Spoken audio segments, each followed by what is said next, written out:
All right. So hello, everyone. I'm Lariel. Today I'm going to share a little bit of my experience in applying AI to OpenTelemetry data. So short intro about myself.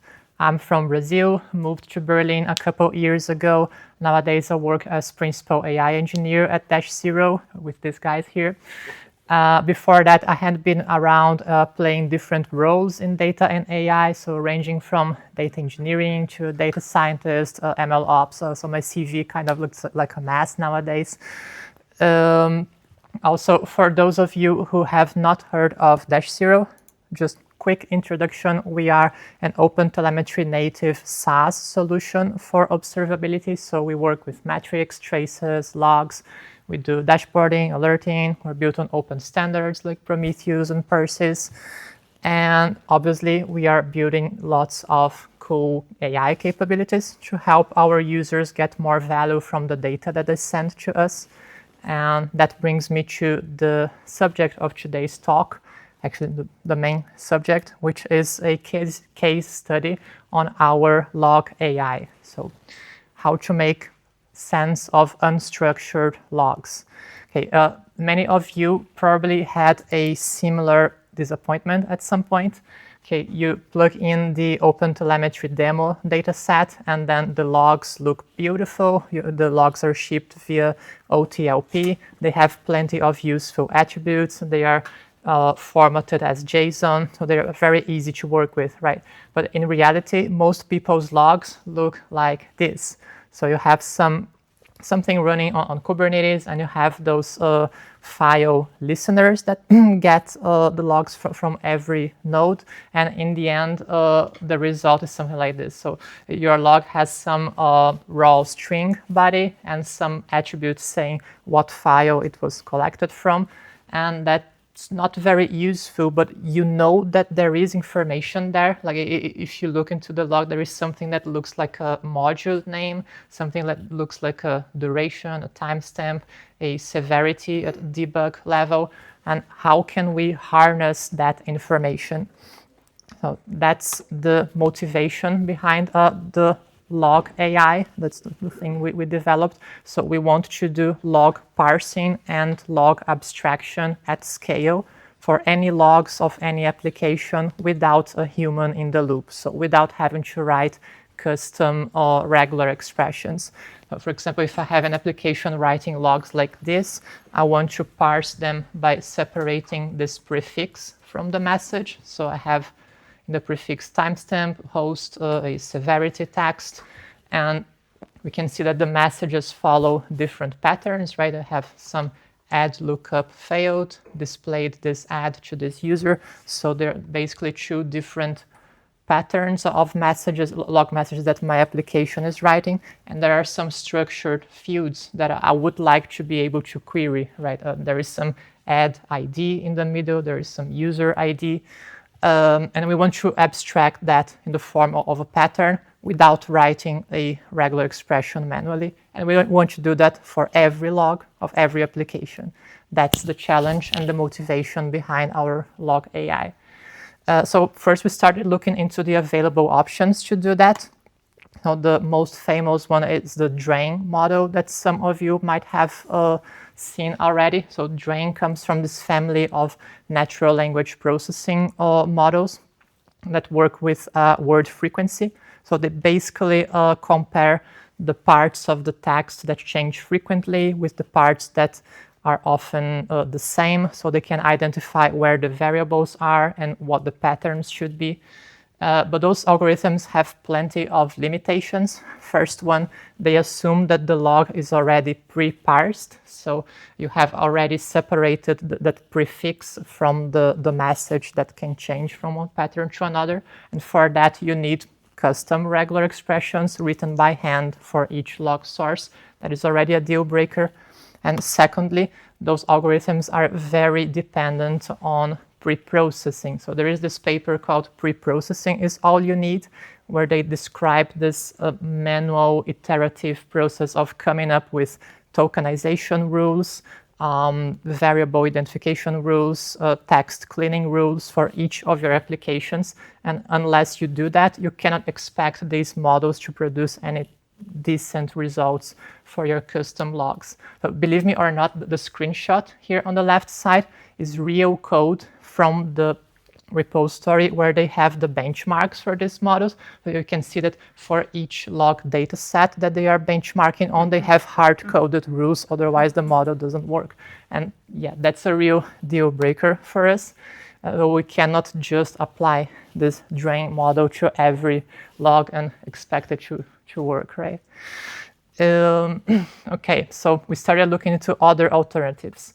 What's very popular nowadays is just throwing things at a large language model. So if you ask GPT to parse a log, it's going to get everything right on the first try. You get the fields really nice. The problem is with hundreds of customers instrumenting thousands of applications and sending billions of logs every day, using an LLM for everything would be very cost ineffective and slow. So what do we do? Yet another option is, like this paper suggests, using a deep learning model, which is trained to predict the pattern on every log. But in order to train a model in the first place, you need to have lots of labeled data. So logs where you already know what the correct pattern should be, so you can teach the model how to infer that. And we cannot possibly have such a data set for all of our customers. Yet another problem with these models is that although they have nice benchmarks, those can be interpreted as a form of data contamination, because the logs used to benchmark the model, they were produced from the same applications with the same templates as the logs that were used to train the model in the first place, which indicates that the model can actually only identify patterns that it is already familiar with, or parse logs of applications that it is already familiar with. It doesn't generalize for any logs of any applications. So yeah, this was the status quo, plenty of challenges, different options, each one with their limitations. So how we solved this in the end was no magic at all. We actually just combined different approaches, trying to balance out the limitations of some with the advantages of others. So first thing we did was figure out the right level of granularity for predicting log formats and patterns. So I don't know if anyone here has already worked with predictive AI in production, but you usually have the concept of an instance.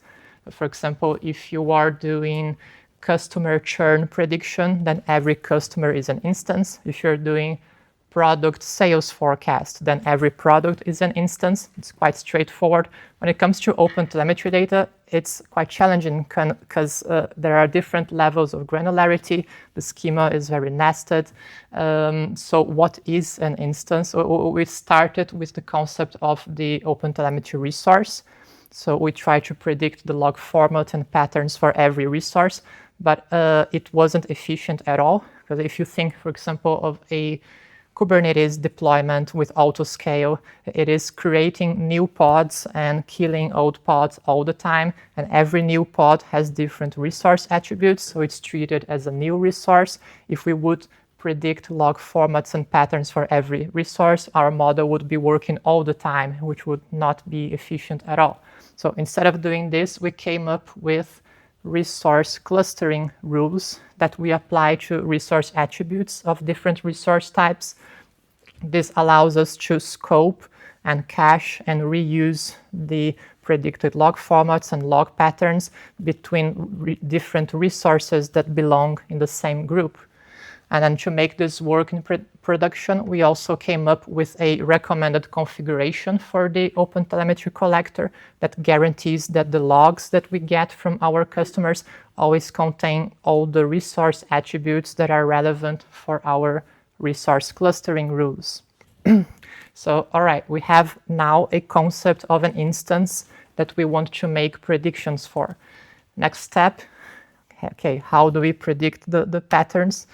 So we came up with this pipeline where we start with all the logs, and then we first clusterized by resource attributes, like as I said before. Then we focus on parsing. So we use a combination of heuristics and prompt engineering to identify what is the prefix, what is the message, what parts of the prefix are worth extracting, like the log severity. And we come up with log formats for each resource cluster.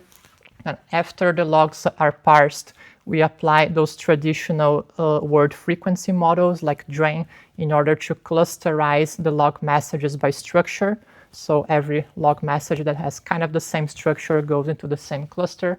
And then looking at each log cluster, we take the output of the DRAIN model and inject it into the prompt for a language model in order to identify the final variables and also give names and types to the variables. At this stage, we observe that including semantic convention information and resource attributes in the prompt helps a lot in getting variables names and types that make sense for each application. Then in the end, we just apply some heuristics to optimize the patterns that we get so they match as best as possible the respective log cluster. Then at ingestion time, it's actually really straightforward. In our OpenTelemetry collector, the processor is going to match the logs against patterns from the respective cluster and attach the attributes with the variables that it finds. So yeah, this overview of our solution, but before I show you what the results look like in our beautiful UI, I'm just going to have a quick word about evaluation. So this is really important. Before we applied this to every log of every customer all the time in production, we needed to build some confidence to know that it would produce the expected results. So we came up with an evaluation data set that combines logs from community data sets with logs from our own proprietary data. The focus was not to have too many logs, so quantity, but rather to have diversity of logs, so we could really stress the model and confirm that it was working as expected for many different edge cases. And our main goal with this evaluation was to confirm that our approach had this kind of built-in graceful degradation. What does that mean?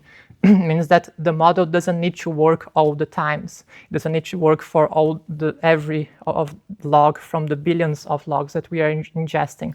But whenever it works, it needs to produce correct information. When it doesn't work, then it cannot produce any unwanted side effects. So graceful degradation. And that's basically what we observed in the evaluation. So we had a 98% success rate at the log parsing step with 100% log severity accuracy among the cases that are successfully parsed. So the model almost always understands the log format, and when it does, the log severity that it extracts is always correct. When it does not, then it doesn't extract anything and the log stays as it was before. Besides that, the patterns that we extracted for each application's logs, they cover an average of 85% of that application's logs. That means we successfully abstract almost all the information that is available to be abstracted. So yeah. Oh, sorry. Can I ask a question at the end? Let's save the questions for the end, if you don't mind. Sure. Don't forget it, please. Okay, I'm just quickly going to show what the results look like in our UI. So this is a histogram of log severities over time. The gray bars are logs with unknown severity. And then as soon as we plug in the new log processor that applies the log formats and patterns, then we start having colorful logs in the histogram indicating the information and warning and error logs. Also, we observe a couple examples here of errors and warnings that would have passed by unnoticed if it wasn't for the correct log parsing. What else? We came up with this dedicated visualization for the patterns. So this is data from the OpenTelemetry demo. And then we have different patterns where the variable is in the middle. So things that say, for example, targeted add request received for add category, and then add category is a variable, or a method name called with user ID, and then the method name and the user ID are variables. And if we open one log record, like this one, with product ID, name, then we know which pattern it matches, and we have the product ID and product name as dedicated variables. This is structured data that can be referenced in queries, in filters, in group by expressions, also in Prometheus query language. So example here, let's say if I want to create an alert based on log frequency using the patterns. So I have some logs that say product ID lookup failed, and then it has some ID in the end. This one matches a pattern, and the product ID is a variable. So I can create a log frequency alert with the filter saying that the pattern should be that one, and grouping by the product ID field that comes from the semi-structured text, right? So this is the Prometheus query language expression to alert on that log frequency. And then the result is when I'm having too many lookup errors for that product, I get a nice failed check with the custom message up here that says lookup failures increasing for product with the ID of the product. So basically alerting based on semi-structured information that was abstracted from logs. This happens without any metrics, without needing an extra metric, without needing to write any regular expression, without depending on traces and anything else, just based on the logs. Yeah, this is really cool. So yeah, this was the case study on the log AI that we have been developing. And I'm just going to quickly comment on a couple other experiments that we have been running. So we have been experimenting with AI agents to write and debug Prometheus query language expressions, and also to diagnose and find the root cause of failed checks and alerts. The agent that we work with, it has access to a model context protocol, an MCP server, that allows it to browse through every metric and log and trace, kind of like the same way that a human would do in our UI. In this context, we also observe that if we feed the agent with information about semantic conventions and resource attributes, then it gets way better at writing correct queries in the first try.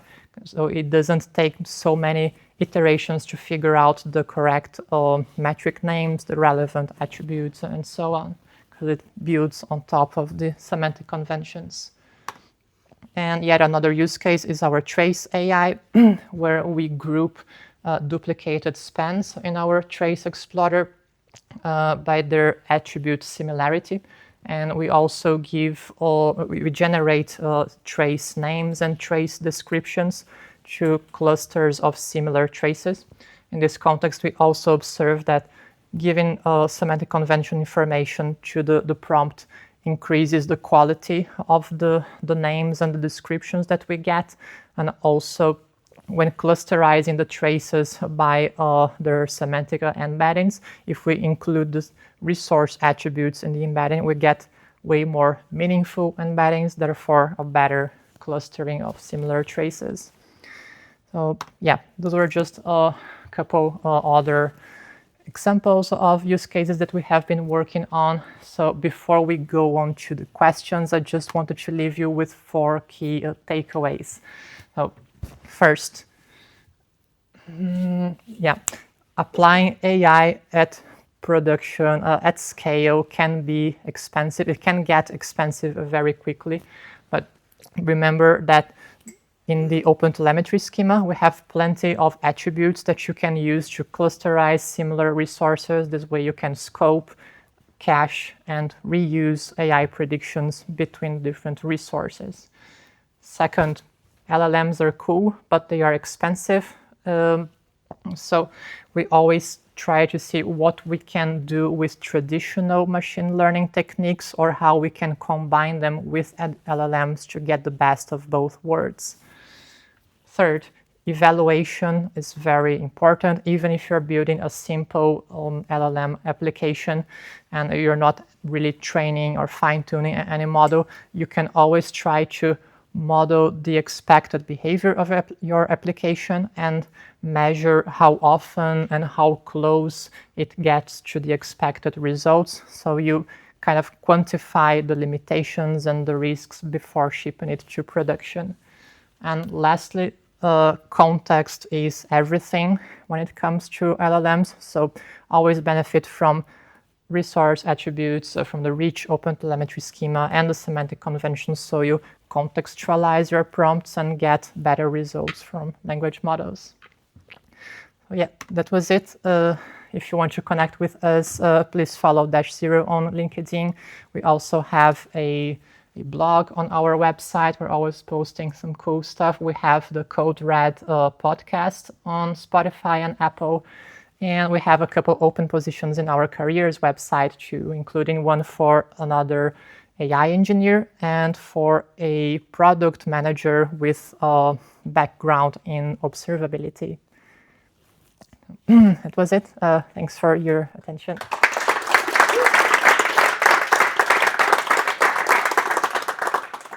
I'm sorry. Do you remember your question? Yes, I think it was about the log levels. You had 98% with log levels, but there are some logs that do not have a log level. How is that working Sure. out? We only measure the accuracy where there is a ground truth. So for a log that really doesn't make sense to assign a level to, so it doesn't have the level even in an unstructured way or in the form of a status code or anything, then we do not assign it a log level. Actually, in that case, if we would assign a log level, let's say error, warning, or anything, to a log that doesn't contain any textual information that references that, it would count as a false positive. And we have a separate metric for measuring how often that occurs. It's the specificity metric, so it's how often we avoid false positives, and that one is maximized as well, but it wasn't on the slide. Okay. I think there's even an unspecified level for OpenTelemetry logs, right? There is, yes, but it is the default, or at least when we ingest, if that field is not set, we set it to unspecified, and then after the AI runs, if we don't identify an explicit level, it remains as unidentified. Any other questions? Is there? I didn't get this specifically about the semantic conventions and the resource attributes. Did you use them to insert resource attributes and semantic conventions into logs that don't have it, or what was the... No. The thing is, whenever we get any signal that has attributes or like a span name, a metric name that matches the latest semantic conventions, then we have access to the documentation of that metric or attribute, and we include that documentation in the prompt. So the model has context of what that metric means, in which system it belongs, so it is able to, for example, give an appropriate name to a variable or give a better description to a trace. So that's how we work with semantic conventions for prompt contextualization. That's very interesting. I was thinking it would be also nice to have like these kind of resource attributes and semantic conventions are sometimes not, like the values are sometimes not correct, especially if you have your own semantic conventions on top of OTel, like business relevant semantic conventions.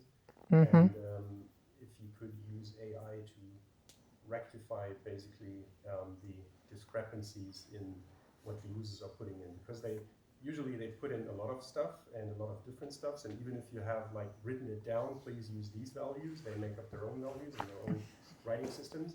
And then instead of going there and then telling them every time, no, please, lowercase, not uppercase, or something along the lines, if we could use like kind of AI to understand the, I'm not sure if AI is really necessary. Sometimes regular expressions do the trick, but sometimes they don't. And so yeah, that can actually be a challenge. In every case where I mentioned that we employed semantic conventions, it was the official ones, like from the open source repositories. Theoretically, any kind of convention. Theoretically, yes, yeah.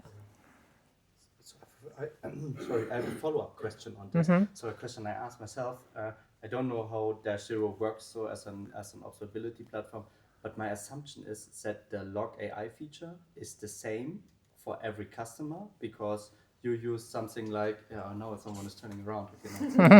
So you found an approach how to leverage different kind of AI technologies to have log AI enabled, and it's the same for every customer? So, or do I train this follow-up question on your, so with my own semantics, it's my own, and everyone has something like a slightly different implemented AI approach? So that's a good question. So the approach right now is the same for everyone, but we work on a multi-tenant way. So even if two customers have, let's say, Oracle databases, we don't mix like the log formats and patterns of one customer with the other. So all of your data will be processed with formats and patterns that we inferred from your data only. It is, but it's always pre-trained. Yes. We are not customizing by customer, although... No, right now, maybe in the future. Okay. Yeah. Thank you very much. Are there plans on open sourcing any of that? I suppose that, I mean, I love the log AI part, but I suppose the Prometheus part, the Prometheus folks would also love to have that kind of feature. And I think I heard other companies doing the same, right?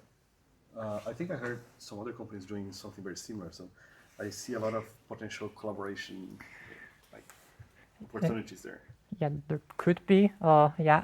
Regarding any kind of open source, need to talk to our CTO.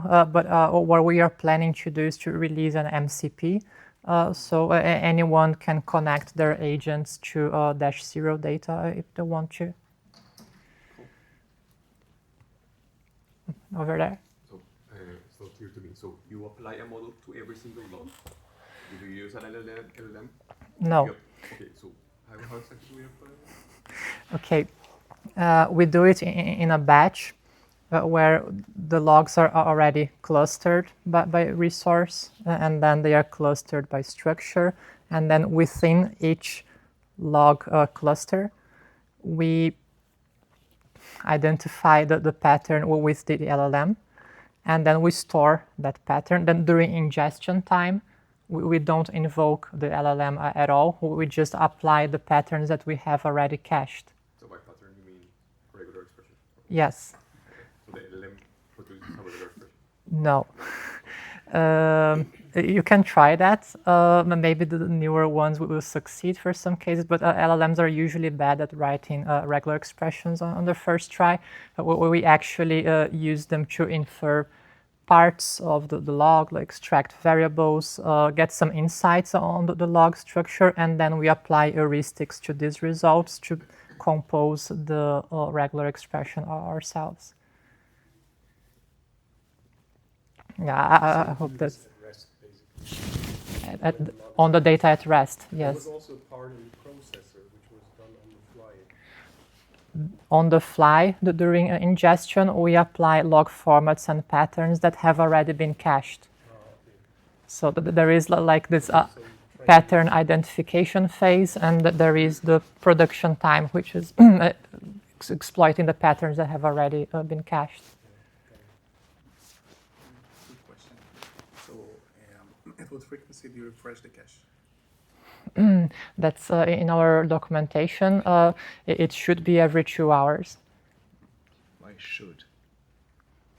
It's in beta phase. So I'm working on it, but yeah, it's meant to be every 2 hours.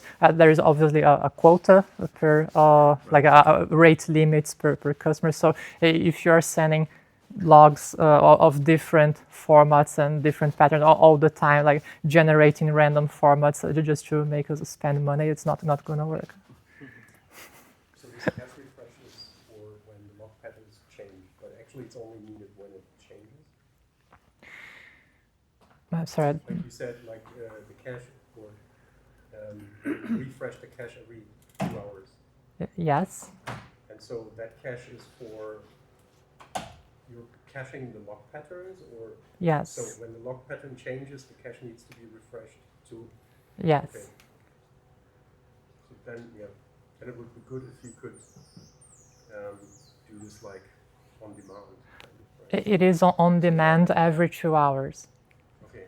That's very. Seriously, that wasn't a joke. I mean, if they change, we realize that they changed at latest 2 hours after, and then update them. I mean, one very important aspect of Dash Zero is that we do not sell AI capabilities as separate modules. We give them kind of for free. You only pay for the data that you send, and every capability, all the cool stuff in the UI, you get out of box. So whenever we implement something like this, we have to establish rate limits and just optimize it as best as we can to make it cost effective. But if I as a customer know that my log patterns won't change, let's say, or I know when it will change, is there a possibility to change that and to tell Dash Zero that now there's a new log pattern coming, or right now?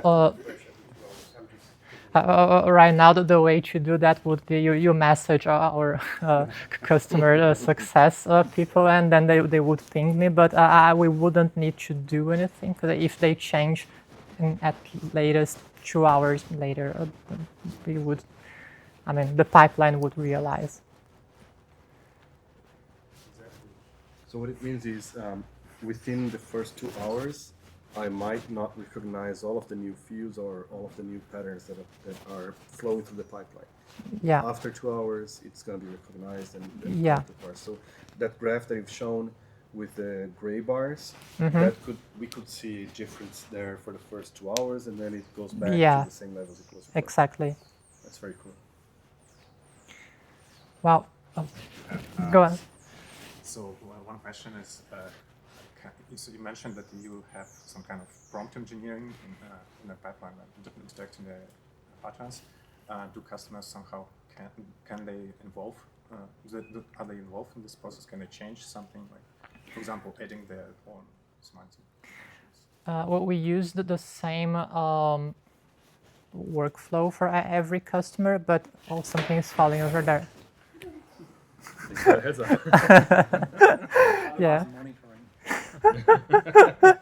Yeah, we use the same workflow for every customer, but the more information we have for each customer, the better we could contextualize the prompt, and maybe having custom semantic conventions for each customer's domain would be something to help and improve the prompts. Yeah, but that's something we could build. Yeah.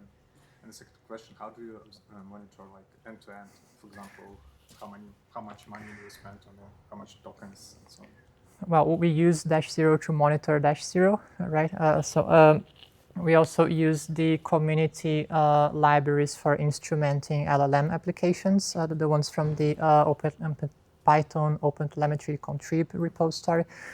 So from those we get LLM traces and cost for every LLM request that we make. The costs are also like contextualized with the price per token of each vendor and model variant.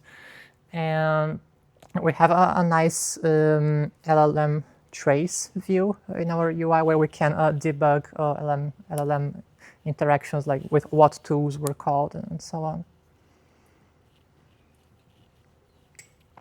Oh, folks, if anyone has other questions, we can chat later. Yeah, here around in the kitchen. And yeah, I'm gonna give in to the next. And thanks for having me.